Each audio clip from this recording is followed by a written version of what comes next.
Merci pour l'invitation, Monsieur Valos, la deuxième. Je suis honorée d'être ici avec vous. J'ai entendu des choses très intéressantes et je suis dans la même frustration que Fabien. On aimerait à chaque fois pouvoir rebondir plus longuement. J'espère que donc nous aurons d'autres occasions de nous croiser. J'étais là l'année dernière, j'avais parlé d'un état X de ma recherche qui fait que depuis j'ai fait un bout de chemin et je suis contente de pouvoir venir le partager avec vous. J'ai fait en sorte de limiter les répétitions ou les choses que vous connaissiez déjà un peu de façon trop familière, me fréquentant régulièrement. Mais il y a des moments où je n'arrivais pas à réancrer ma pensée que de repasser par des chemins que j'avais déjà parcourus.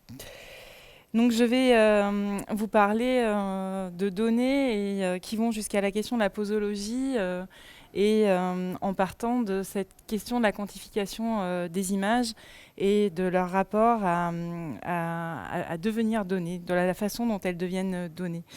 J'ai toujours ce point de départ qui est malheureux. J'essaye de virer Warburg de tous les PDF et de tous mes cours, mais je n'y arrive pas. Donc c'est bientôt là, je pense. On est à la limite de la limite, mais je reviens à cette histoire d'histoire de l'art sans texte, ou simplement la lecture qu'en fait Philippe Alain Michaud par rapport à l'intervalle comme unité de base ou unité latente du dispositif cinématographique. Et vraiment, ce théoricien du cinéma a été important dans le fait d'essayer de chercher cette histoire d'unité de base de cet endroit où s'inscrirait déjà le cinéma dans une sorte de préfiguration technique. En citant des artistes comme, par exemple, Tony Conrad ou encore Peter Kubelka, qui ont travaillé au fait de défaire le dispositif cinématographique pour chercher une sorte d'unité de base. Est-ce que c'est la lumière? Est-ce que c'est le photographe? Est-ce que c'est l'intervalle? Est-ce que c'est la salle noire? Et c'est dans cette opération de défragmentation que je trouve une parenté avec toute la question des données qui sont ici aujourd'hui. Et notamment, par exemple, avec ce film de Tony Conrad, si vous ne le connaissez pas, il n'y a pas d'épileptique dans la salle, j'espère. Voilà, normalement, il y a un son qui est assez beau, qui est donc en fait 47 motifs, 30 minutes déconseillés pour les épileptiques, 40 000 photogrammes, 600 collures scotchées manuellement, et fruit de plusieurs milliers d'heures de montage. C'est un film de 1966. J'ai comme ça ce défaut d'aller regarder tous ces gens qui ont préfiguré finalement la question du numérique par des systèmes analogiques, et je pense notamment à une personne comme Peter Kubelka, que je cite régulièrement, qui est donc un avant-gardiste un peu de la vidéo et du cinéma, qui dans les années 1958-60 proposait une sorte de cinéma métrique, c'est-à-dire de cinéma de la mesure, c'est-à-dire finalement quelque chose qui relevait déjà de la partition numérique et du fait de compter. Métrique, il faut entendre le fait de compter. Métrage, c'est le fait d'avoir une pellicule et une longueur d'une certaine pellicule. Ce qui est intéressant chez quelqu'un comme Kuelka, qui a une pratique aussi de la cuisine, entre nous ça dit, c'est le fait qu'il est comme ça décidé, avant même qu'on se pose des questions d'obsolescence programmée du numérique. Bon, si l'obsolescence programmée du film est réelle, c'est quelqu'un qui s'est posé la question de savoir comment survivre comment le film peut survivre au support.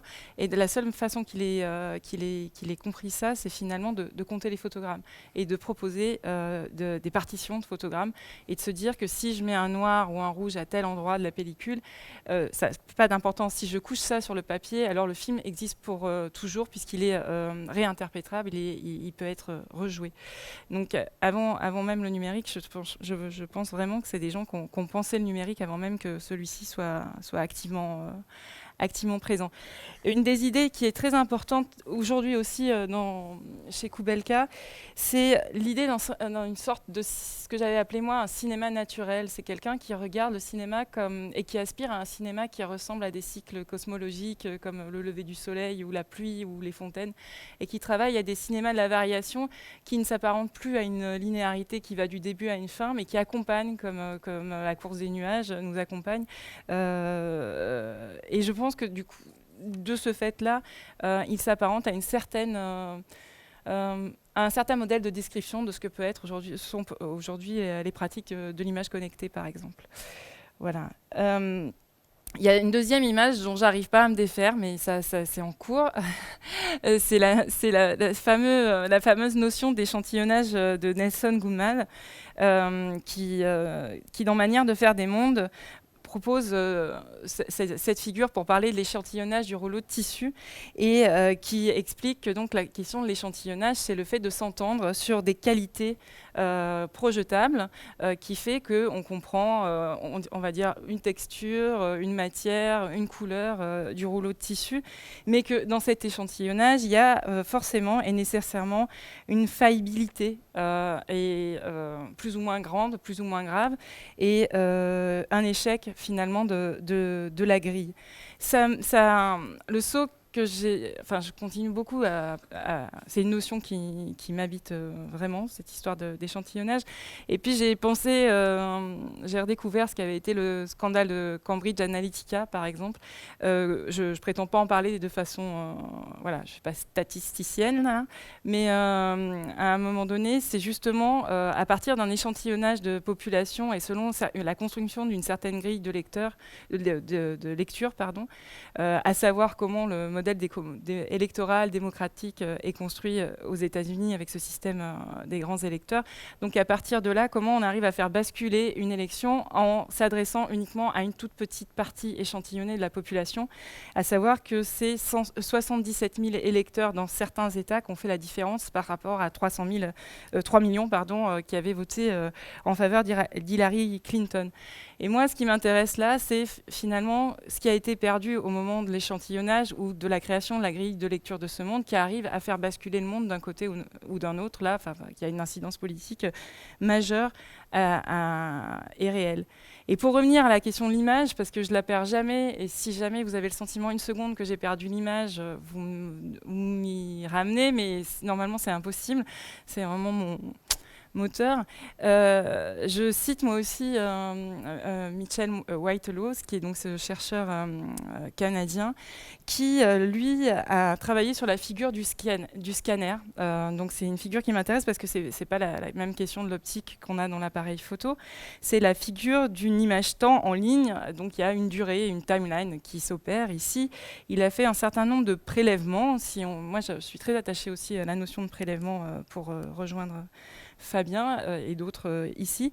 Il a fait ici donc un prélèvement sur une semaine ou sur une journée depuis sa fenêtre ou depuis la fenêtre de son bureau ou de chez lui, pour essayer d'extraire finalement des cycles temporels, des cycles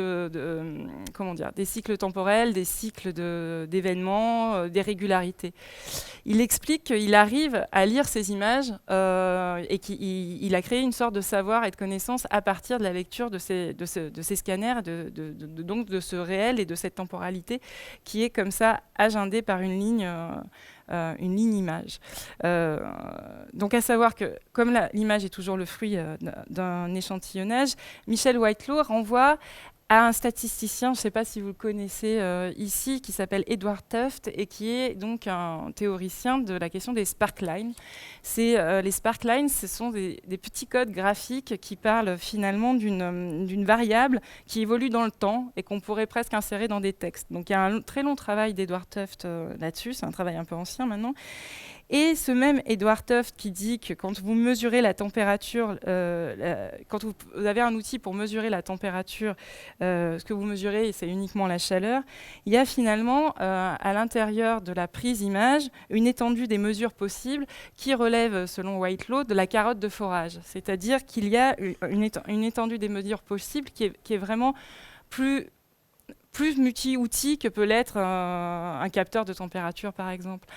Ici, Edward Tufte, dans quelque chose que Whitelaw qualifie d'un tout petit peu presque cartooniste ou humoristique, propose, lui, de finalement écrire des sparklines à partir d'images en mouvement ou de saisies de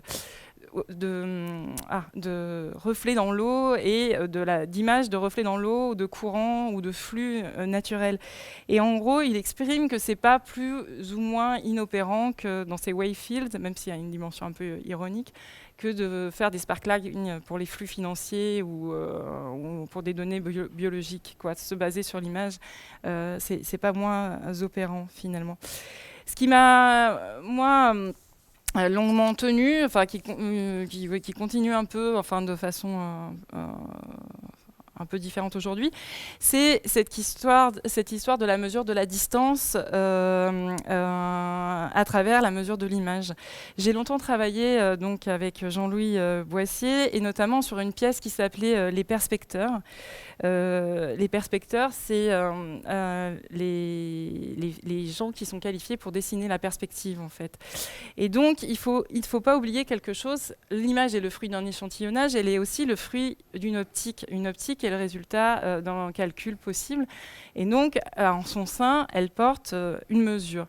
Cette mesure, elle peut sembler être... cette possibilité de la mesure, pardon, peut sembler être inventée avec la photographie.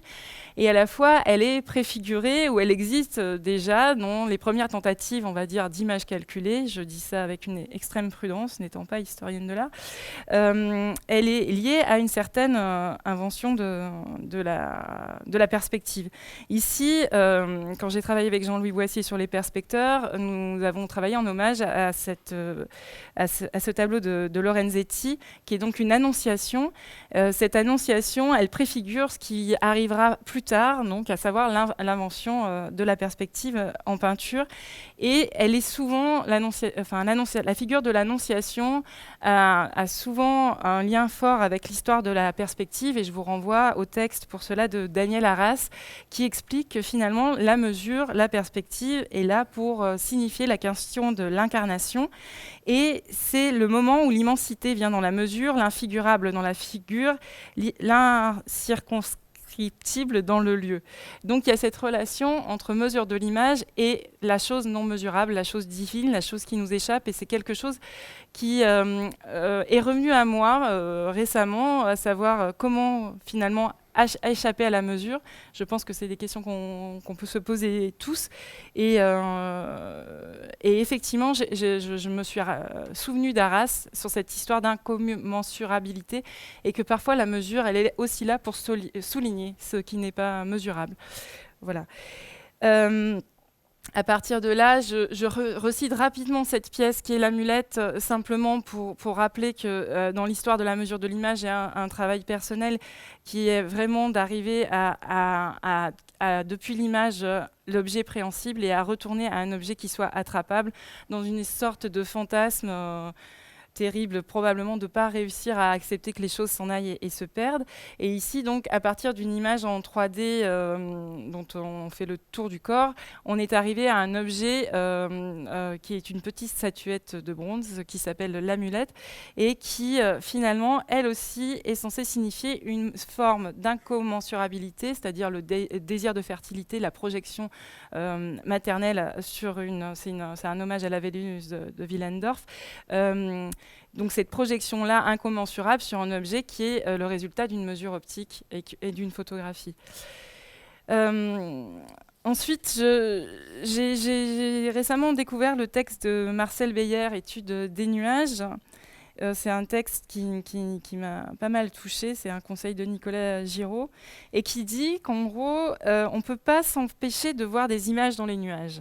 Et que du point de vue des scientifiques, l'échec de la photo et de la peinture, du point de vue des scientifiques, les photographes et les peintres sont en échec à représenter des nuages. Bon, parce que évidemment, j'irai pas dans ce sens-là, c'est le point de vue des scientifiques. Mais ce qui m'intéresse là, c'est qu'à partir de la donnée, l'échantillonnage, on invente une grille de lecture qui est soumise à une forme d'interprétation, et on parle de lisibilité du monde à ce moment-là, en quoi le monde devient lisible. Et Marcel Beyer nous propose de simplement illustre ça par un extrait de Shakespeare sur le fait qu'il y a un court dialogue entre Hamlet et Polonius sur la possibilité de voir 1000 sortes d'images dans les nuages, et en plus de s'entendre sur le fait de voir un chameau, une belette ou une baleine. Ça renvoie évidemment à Haroun Farroukhi autour de cette notion des images opératoires. Donc, les images opératoires, on le sait, ce sont des images qui s'inscrivent dans une opération technique ou d'assistance à l'individu, à l'être humain ou aux machines. Ce sont des images qui ne sont pas plus là, on va dire, si tant est que l'expression soit encore juste, qui va au-delà de la représentation des choses pour elles-mêmes, mais qui inclut en leur sein des flux, des cycles, des informations, des datas, de la donnée. Et je renvoie à ce fameux film que je montre chaque année aux étudiants, et c'est la seule chose que je montre chaque année aux étudiants, c'est Images et inscriptions de la guerre, d'Haroun Farroukhi, qui est un film de 1989, et qui explique que donc, en 1944, les Alliés survolent les camps d'Auschwitz, mais ils sont en train de chercher des usines d'armement ou chimiques, et font des photographies. Ces photographies sont laissées de côté jusque dans les années 60, où des agents de la CIA les retrouvent et commencent à nommer et à pointer et à rendre lisibles ces images. Bien longtemps après la guerre, pour déterminer quels sont, à quoi étaient destinés les lieux des camps, et puis pour donner une existence aux camps. Et Farroukhi dit bien qu'en fait, on ne cherche pas les camps, donc on ne les voit pas. Donc la présence d'images n'assure absolument pas de finalement voir ce qu'on ne cherche pas. Et c'est quelque chose qui s'est profondément ancré dans mon travail, parce qu'en regard de ça, Farroukhi explique aussi que, dans le même film, et puis dans d'autres textes, que les vagues de la mer sont un élément naturel qui n'est pas modélisable, qui n'est pas réductible. C'est-à-dire que si on veut faire une machine à vagues, il faut faire des vagues de la taille, il faut faire une machine qui accueille des vagues de la bonne taille, quoi, donc des grandes machines. Alors que, évidemment, si on regarde Warburg ou si on regarde toute image ou tout processus d'image, on est devant une opération de réduction. On est devant une opération, à nouveau, je le répète, d'échantillonnage. Et dans cette réduction, on peut se retrouver face à une perte, et une perte qui est plus ou moins grande, qui, dans le cas des camps d'Auschwitz, est sûrement complètement fatale, puisqu'il n'y a eu aucune intervention pendant la Deuxième Guerre mondiale pour simplement démanteler ou signifier que ces camps étaient existants et donc inacceptables. Et donc à travers cette histoire d'échantillonnage et d'opération de réduction, je mentionne encore ce travail Pangé, qui est donc le résultat d'une captation GPS de 12 000 km, et qui finalement est passé dans un logiciel de cartographie qui limite le territoire et le relief à la ligne d'horizon et la courbure terrestre. Et au-delà de cette ligne d'horizon et de cette courbure terrestre, les choses sont noyées et elles sont sous l'eau. Elles sont sous l'eau. C'est d'un point de vue de cette relation à l'échantillonnage, c'est vraiment de parler de cette construction, de cette grille de lecture qui fait qu'on va rendre lisible ou non quelque chose, voilà, ou on va l'invisibiliser. Et dans ce cas-là, c'est la noyade. Voilà. Je rappelle que j'avais commencé avec Damien Guichard et André Girard ce travail en pleine crise d'émigration, et au moment où les gens étaient en train ils continuent de se noyer dans la Méditerranée. À la suite de ça, je passe mon temps à regarder comment vivent les images, et j'ai, avec Damien Guichard aussi, eu une bourse de recherche à la Haute École d'Art et de Design de Genève autour de la question du design viral, de la viralité des images. Un des enjeux était de comprendre, alors c'était officiellement une bourse en design, était de comprendre aujourd'hui comment fabriquer des messages, des images pour arriver à infiltrer les réseaux sociaux et à sortir de ce qu'on appelait à l'époque les bulles de filtrage, en fait. Au moment où on écrit le projet, en pleine sa rédaction, il y a eu la grosse cuite d'un matin où Trump est élu président et qu'il y a des centaines de milliers de gens qui se disent « Ah bon, comment c'est possible ?»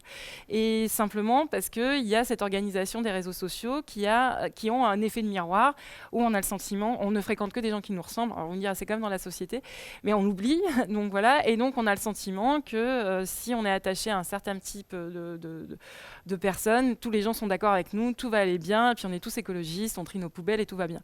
Et voilà. Et donc au sortir de ça, cette notion de bulle de filtrage, je ne peux pas rentrer dans tous les détails, elle est aussi contestée. Enfin voilà, il y a plein de théoriciens très, très forts qui en parlent. Nous, on avait envie de se dire, en tant que, là, pour le coup, opération de design, qu'est-ce que ça voulait dire de créer des messages dont on perdait le contrôle, qu'on devait en fait travailler sur des sphères, comment dire, sur des opérations qui vont d'une personne à une personne, d'une autre personne à une autre personne, de répondre de soi à soi, en fait. Et comme me dirait François Jost, finalement, c'est une nouvelle forme que cette sphère infinie dont le centre est partout et la circonférence nulle part. Et cette opération de soi à soi nous a fait nous interroger sur quelle était presque la nature vivante des images. Voilà. Et on a par exemple travaillé avec des étudiants qui ont voulu réaliser des mèmes. Hein. Donc les mèmes, ce sont ces images qui se reproduisent entre guillemets par elles-mêmes. Ça vient de gènes. Vous pouvez écouter les conférences de Nicolas Nova là-dessus, qui a sorti un livre qui s'appelle La culture des mèmes avec Frédéric Kaplan, sauf erreur. Et donc les étudiants ont fait des tests comme des laborantins en balançant des images en fonction de l'actualité pour voir s'ils arrivaient à susciter une émulation, c'est-à-dire un mème, ça doit être copiable, ça doit susciter du commentaire, ça doit revenir aussi, ça fait des allers-retours, et ça participe à une forme génétique de l'image, des sortes d'images qui sont dans une sorte d'écosystème vivant.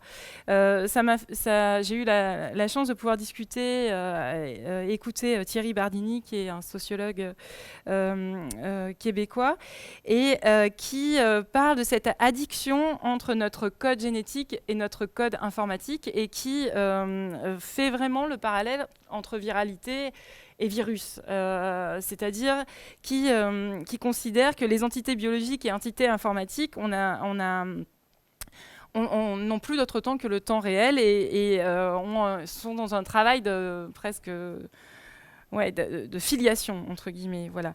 Nous, on est un peu des chercheurs, donc on cherchait des solutions très concrètes de savoir comment ça se passait.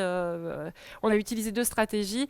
Il y a eu des stratégies de fonctionner comme des guérillas, c'est ce que font les groupes politiques, etc. Tout d'un coup, on est 20, 30 et on poste une fake news où on va voir des groupes et puis on travaille avec des groupes. Mais après, une fois que tu es tout seul de toi à toi, qu'est-ce que tu fais pour pouvoir faire passer un message, voilà. Alors, je rentre pas dans les détails de ce qu'est le message, le bon message, pas le bon message et tout ça, parce que c'est pas l'objet aujourd'hui.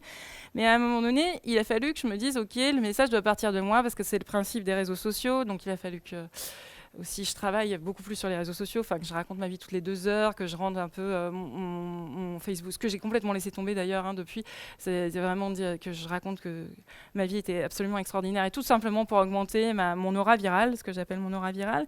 Et à un moment donné, je me suis posé la question de comment je devais me fractionner, je suis à nouveau dans la recherche de l'unité de base, comment je devais me fractionner, qu'est-ce que je devais devenir pour, et là je dis un jeu, vraiment jeu pour le coup, pour devenir infiltrable, en gros, dataisable. Et une chose qu'on sait, c'est que finalement, les réseaux sociaux privilégient les contenus personnels. Donc, en gros, ont des systèmes automatiques de reconnaissance de contenu personnel, par exemple en reconnaissant des visages. Voilà. Ça, on sait que si vous postez une photo de vous, en tout cas jusqu'à assez récemment, elle va être prioritaire sur le mode d'affichage des murs de chacun. Et donc, je me suis demandé si je devais pour être fractionnable, qu'est-ce que je devais être?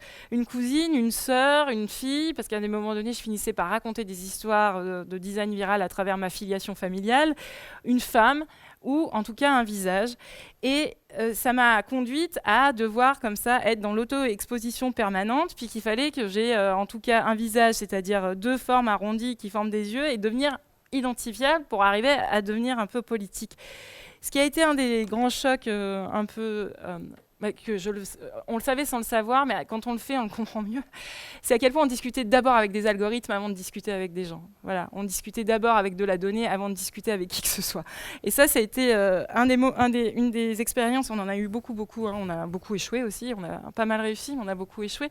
Une des expériences qui a été le plus relayé, c'est dans l'entre-deux tours de l'élection présidentielle dernière, là, de 2017, simplement de reprendre un mème. Un mème, c'est donc ce signe holding qui vient d'Occupy Wall Street, qui est désuet maintenant, qui pourrait revenir, mais qui à une époque, dès que vous aviez un message un peu j'ai besoin d'un don de moelle osseuse, j'ai besoin de je sais pas quoi, vous faisiez comme ça ce système de papier qui tombe et un visage. Et donc en cumulant les deux, j'ai pu effectivement exploser ma bulle de filtrage et être diffusée en dehors en dehors du champ contenu de mon mur Facebook, de gens qui sont d'accord avec moi de toute façon. À partir de là, j'avais envie de revenir sur la théorie du drone.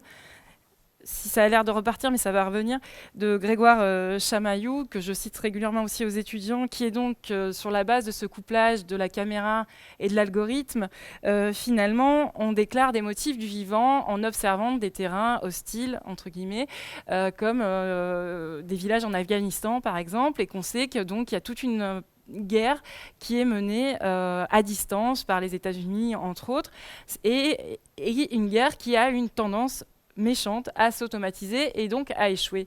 C'est-à-dire que, évidemment, à partir du moment où on déclare des motifs du vivant, parce qu'on fonde une sorte de croyance absolue entre le couple algorithme et photographie, et qu'on déclare à partir de là que des gens sont déviants, entre guillemets à nouveau, ou pas, on est dans une confusion que Chamaillou explique, dans une confusion entre la qualité et la quantité.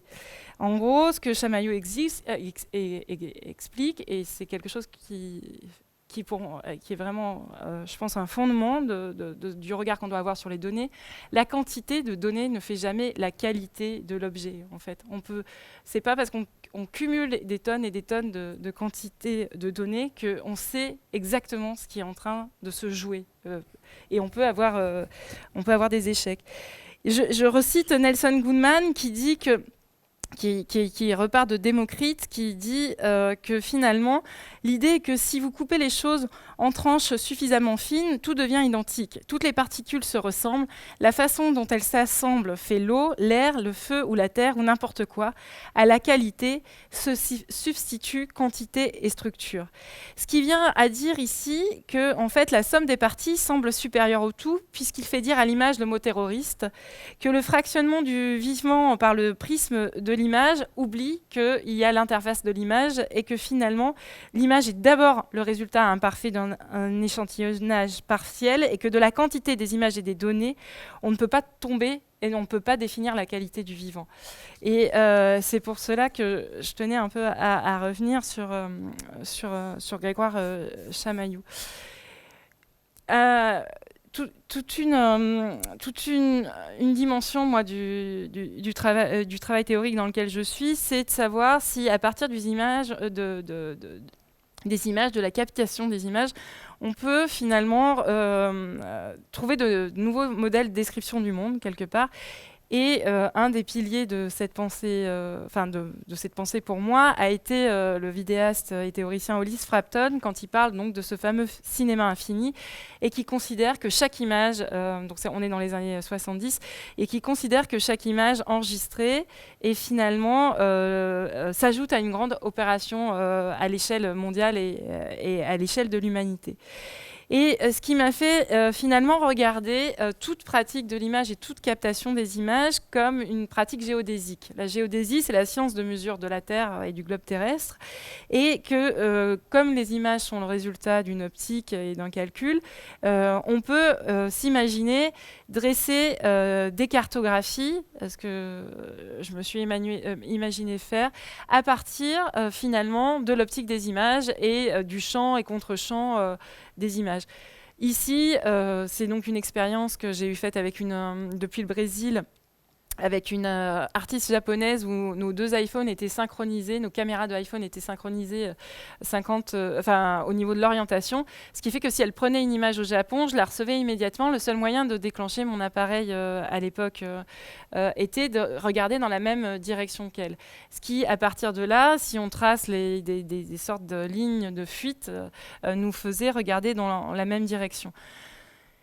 Je mentionne toujours qu'il y a une forme, c'est un architecte qui s'appelle Jonathan Rennie qui avait parlé de cinéma pour satellite et que finalement elle existe d'une certaine manière, puisqu'il y a dans le désert chinois, par exemple, des mires de repérage de caméras pour les satellites pour qu'elles arrivent à se calibrer.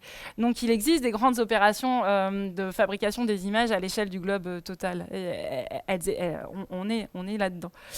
Et on peut imaginer que donc, si on cumule le champ des caméras, on arrive à finalement avoir une vue globale du globe terrestre avec une partie des choses qui se trouvent dans le hors-champ, c'est-à-dire dans le hors-champ des caméras. J'ai passé donc 18 mois dans les studios de Camgirl en Roumanie et il y a 1200 sujets dans la question des Camgirls, mais il y en a un particulièrement, c'est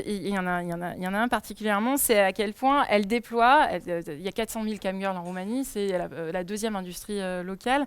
Elles font des porno chats tarifés de 2 $ à 9 $ la minute. Avec souvent donc des gens qui ne sont pas du tout en Roumanie, mais dans des pays bien plus riches, avec un autre pouvoir d'achat.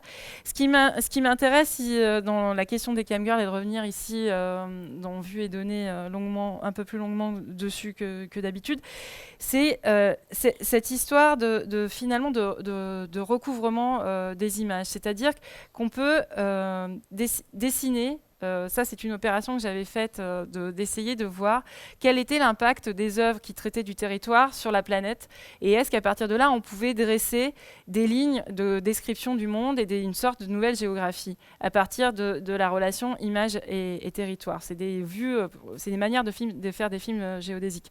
Si on ajoute à cela ces milliers, ces centaines de milliers de camgirls qui ont donc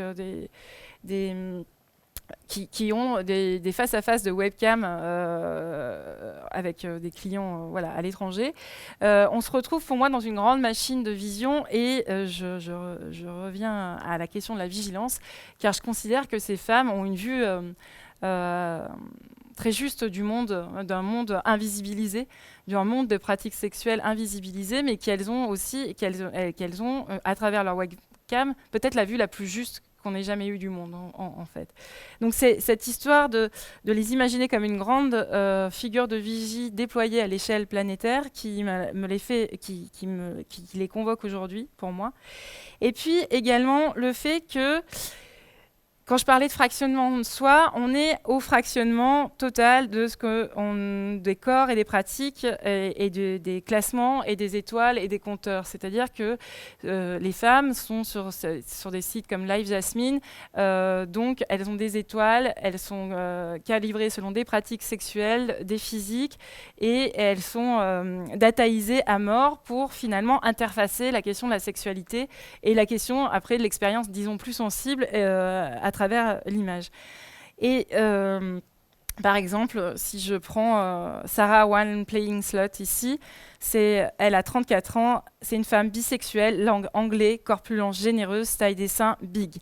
En show privé, elle accepte 2 points, God, vibro, boule de geisha, striptease, danse, camel tout, fumée, baillon, God ceinture, foot job, sextoy, jeu de rôle fétiche, zoom, gros plan, doigt, soumission, domination, huile, capture d'écran, ongles longs, très long, épilé, uniforme, piercing, cuir, talons hauts, bottes, lingerie, latex, nylon, PVC et orgasme en direct.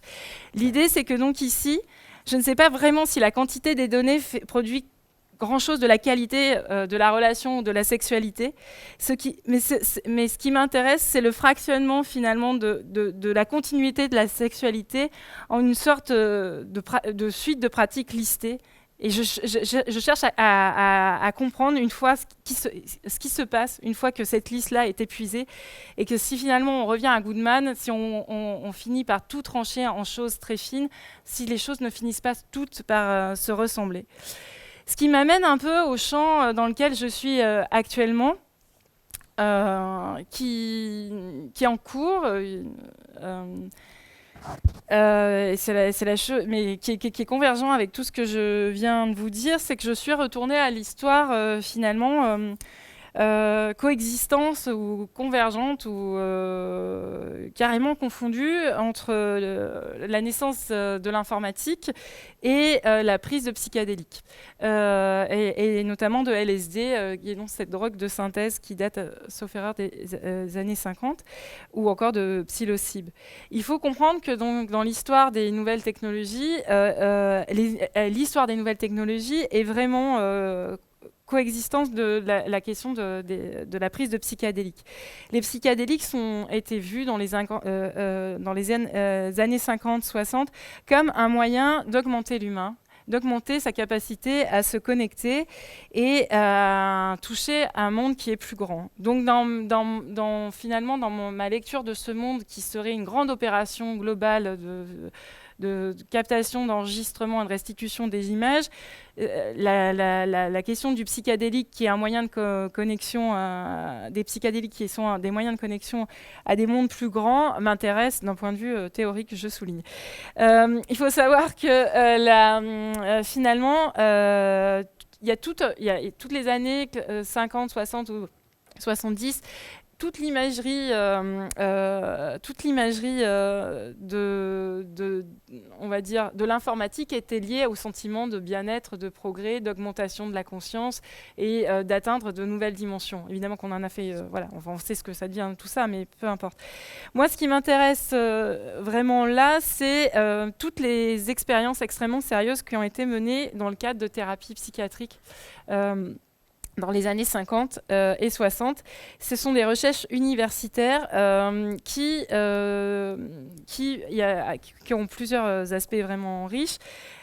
Beyer et Michael Pollan, qui viennent donc d'écrire un livre sur le LSD, considèrent que la psyché du chercheur est une donnée de l'expérience. Et que, par exemple, donc, dans les recherches thérapeutiques en psychiatrie sur les psychédéliques, il était clair que les thérapeutes avaient tous essayé le traitement, simplement pour être dans une connaissance du produit qu'ils diffusaient. Ce qui est aujourd'hui en médecine une espèce de waouh, enfin d'une impossibilité totale. Aujourd'hui, la question de la psyché du chercheur comme donnée de l'expérience, c'est une question que moi j'ai parfaitement ressentie dans les recherches que j'ai menées sur le design viral. Dans ces études, qui ont beaucoup porté sur la dépression et l'alcoolisme. Les personnes accompagnées d'un thérapeute, et je précise accompagnées parce que c'est vraiment à réaliser quand même dans des conditions qui limitent le bad trip, quoi, simplement, apparemment font une sorte de trip mystique. En fait, il y a ce qu'on appelle une sorte de dissolution de l'ego, qui fait que la personne se sent connectée à un tout plus grand, à la nature, etc. Moi, je ne vais pas du tout rentrer dans la réalité, non-réalité, vérité ou pas. Et en plus, cette culture-là thérapeutique est en train de revenir, donc on redécouvre aujourd'hui ces expériences. Et donc, tout ce que je raconte est à prendre avec aussi la prudence qui se doit. Mais simplement, ce qui est intéressant, c'est de se dire qu'apparemment, dans le cas d'alcoolisme, d'addiction sévère, par exemple, ce trip mystique aurait un effet bénéfique sur la personne, que la personne se sentant connectée à un monde plus grand, finalement, sortirait de son addiction ou de sa dépression chronique. Ici, il faut comprendre comment un peu fonctionne. Moi, je fais beaucoup de recherches sur la question psychiatrique aujourd'hui. Et ce qui m'intéresse aussi, c'est les seuils dans lesquels notre société déclare de la folie ou la raison. Et vous avez aujourd'hui ce qu'on appelle le DSM, qui est donc un catalogue des maladies mentales qui augmente de 20% tous les 5 ans à peu près, à chaque fois qu'on trouve une nouvelle molécule, et qui, à chaque fois, donc sur la base de symptômes, déclare des maladies et donc des traitements. C'est une grande opération typologique, sûrement un peu politique, que ce travail de typologie sur les maladies psychiatriques.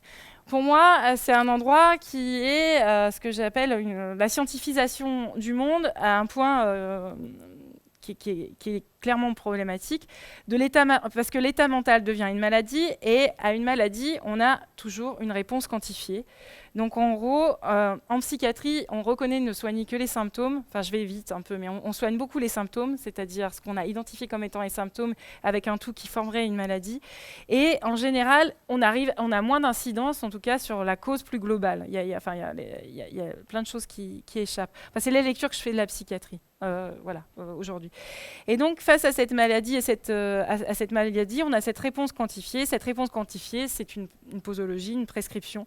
À chaque catégorie correspond une molécule et puis un gramme, un grammage, quelque part pour dire. Moi, ce qui m'intéresse, pour revenir à la recherche sur les psychédéliques, et notamment dans cette image, c'est que finalement, il y a un endroit où ça nous échappe. Ici, vous avez une image, en fait, d'une imagerie cérébrale, d'une expérience faite sous psychotrope, et on voit qu'il y a une activité dans le cerveau. Donc en fait, on ne sait pas très bien quelle est l'activité du cerveau, mais on voit qu'il y a une activité dans le cerveau. En fait, on est, comme on est en psychiatrie, à un endroit où on peut... la donnée dit qu'il y a une activité, elle ne donne pas les images de l'activité, c'est-à-dire qu'un trip sous psychédélique, apparemment, c'est beaucoup d'images. Elle ne donne pas les images, elle donne l'activité. Et c'est ce que je reproche un peu à la psychiatrie, c'est quand on confond le fait qu'on a le sentiment d'une activité et le fait qu'on ait l'expérience en réel, une prise sur l'expérience réelle. Donc, ce qui est intéressant d'ailleurs, c'est que les expériences ont montré que finalement, le souvenir du trip sous psychédélique provoque la même configuration mentale et la même image cérébrale. Ce qui m'intéresse là, moi, c'est qu'on n'a pas la possibilité d'atteindre l'image produite par le cerveau au moment du trip psychédélique, en fait. Il y a énormément d'expériences menées tout à fait sérieusement. Ici, par exemple, les expériences à Berkeley qui essaient de restituer par un travail de recoupement et justement d'avoir des grandes quantités de population qu'on teste, à laquelle on fait des images cérébrales, on monte des grandes bases de données, puis on essaye par recoupement d'essayer de comprendre comment s'articule la fabrication d'une image au niveau cérébral et finalement de tenter de faire image de l'activité cérébrale et de tenter de faire une image proche de l'image réelle entre guillemets, que la personne a dans son cerveau. Et il y en a plusieurs. Il y a des expériences au Japon aussi qui cherchent à lire les rêves par la question de la mesure neurologique, c'est-à-dire de mesurer le corps pour essayer de savoir quelles sont les images produites, ces images mentales qui ne sont donc pas accessibles. Marcel Beyer, à nouveau, parle de cette expérience en Grande-Bretagne en 1862, où 2 pilotes font un vol en ballon pour tester le taux d'humidité dans des couches d'air successives et également battre le record d'altitude. Donc on est On est en 1862. Et à un certain moment donné, les 2 pilotes ont des troubles de la vue, des mains qui s'ankylosent, et ils sont obligés de redescendre un peu en catastrophe. Et finalement, ce qui est noté, c'est que c'est certains qu'ils ont atteint, on sait qu'ils ont atteint au minimum une altitude de 9500 mètres ou 10 900, une altitude entre 9500 mètres et 10 900 mètres, simplement parce que l'outil de mesure ici, c'est leur corps, c'est la réaction de leur corps. C'est-à-dire qu'on sait qu'à telle altitude, le corps suffoque, en fait, simplement. Et c'est là où je renoue peut-être de façon maladroite avec ce qui a été un peu évoqué ici, c'est quand ce corps deviendrait l'endroit de la mesure ou l'impossibilité parlerait de cette impossibilité de la mesure. Un des textes qui m'a un peu marqué ces derniers temps, c'est donc le témoignage d'un neurobiologiste qui s'appelle Jim Bolt, qui, ayant un frère schizophrène, avait décidé de devenir neurobiologiste et de disséquer des cerveaux. Elle menait des campagnes à travers les États-Unis avec sa guitare pour demander aux schizophrènes de donner leur cerveau à la banque de cerveau. Et puis un matin, le jour de ses 37 ans, elle s'est levée et puis elle a fait un AVC et elle a perdu toutes ses compétences en quelques heures. Et si bien que ses compétences sont revenues petit à petit. Et qu'elle a pu réenseigner la médecine après quelques mois, mais elle n'était pas capable de faire une addition de 1 plus 1 pendant plusieurs années. Ce qui est intéressant, c'est justement dans la façon dont se sont restructurées ses connaissances qu'elle a fini par retrouver. Mais ce qu'elle explique, la chose qu'elle regrette le plus, c'est le fait qu'en ayant cet AVC, elle avait perdu les limites de son corps, donc à nouveau cette expérience de dissolution de l'ego, et que pendant 4 ans, elle avait le sentiment de faire plus qu'un avec la planète, et elle sentait vraiment plus, elle savait plus où était la fin de son bras ou la fin de sa main, et qu'elle regrettait beaucoup cette période, et qui, moi, en lisant son témoignage, je me suis rendu compte que c'était très proche des témoignages de gens qui étaient sous psychédéliques. Le philosophe de la perception, William James, considère que les états modifiés de la conscience sont des états comme les autres, finalement. Et si on regarde la question de l'ego d'un point de vue de la sélection naturelle ou du darwinisme, finalement, l'ego n'est plus ou moins qu'une fabrication de défense du vivant pour nous faire courir s'il y a un lion, quoi, en gros. L'ego, c'est quelque chose qui nous permet de ne pas mourir d'un point de vue génétique.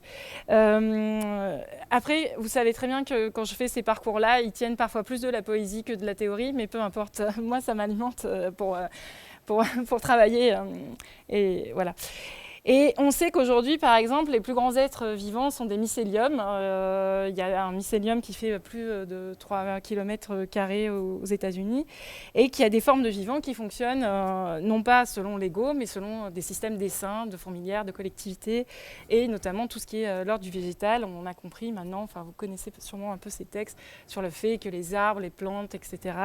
Communiquent entre elles et que donc les systèmes de réseau finalement préexistent à la naissance d'Internet et que les inventeurs d'Internet, qui étaient des gros preneurs de LSD, avaient cette même aspiration finalement que les arbres ou le mycélium à communiquer les uns avec les autres.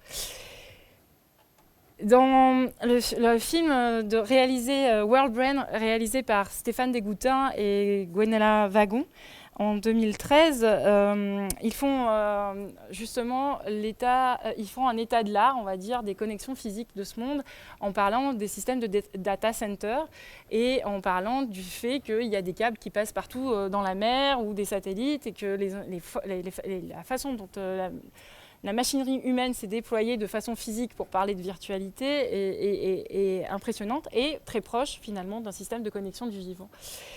Et il parle à un moment donné d'expériences qui sont faites sur les rats.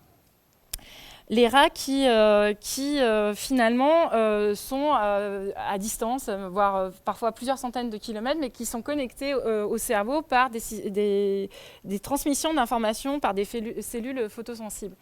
Et en gros, ça finit qu'on cache la nourriture à un rat qui est connecté à un autre rat, genre dans une autre ville, par ces systèmes. J'aime bien que l'idée soit les cellules soient photosensibles, entre nous soit dit. Et donc, ce rat qui a perdu sa nourriture déclenche le même état si un rat qui a pourtant sa nourriture. Et le rat qui a sa nourriture, finalement, cherche lui aussi sa nourriture. Et ils ont multiplié un peu donc, ces expériences pour finir où on en est à presque former des essaims de rats et des grands cerveaux et des systèmes de cerveau connectés.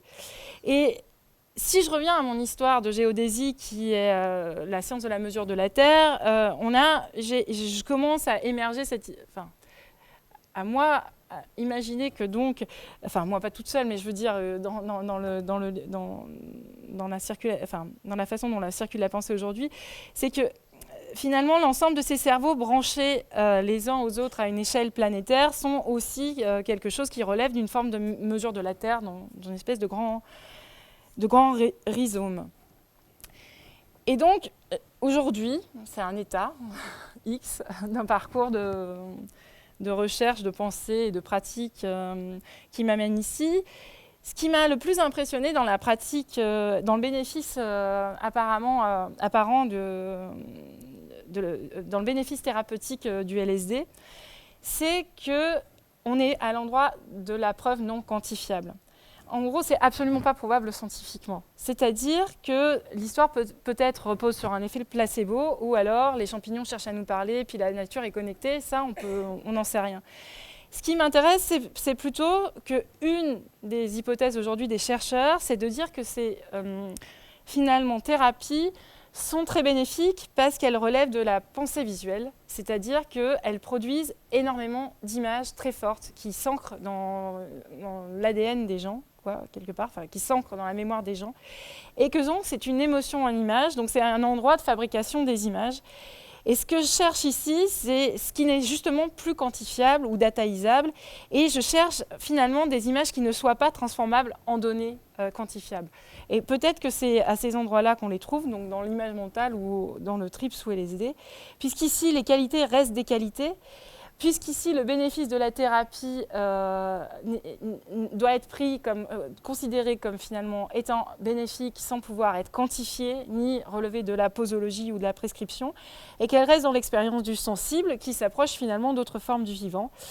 Et donc c'est là où j'en suis aujourd'hui, c'est que pour que finalement l'image échappe à sa mise en données, il faut qu'elle nous échappe tout court et qu'elle reste à cet état d'image mentale.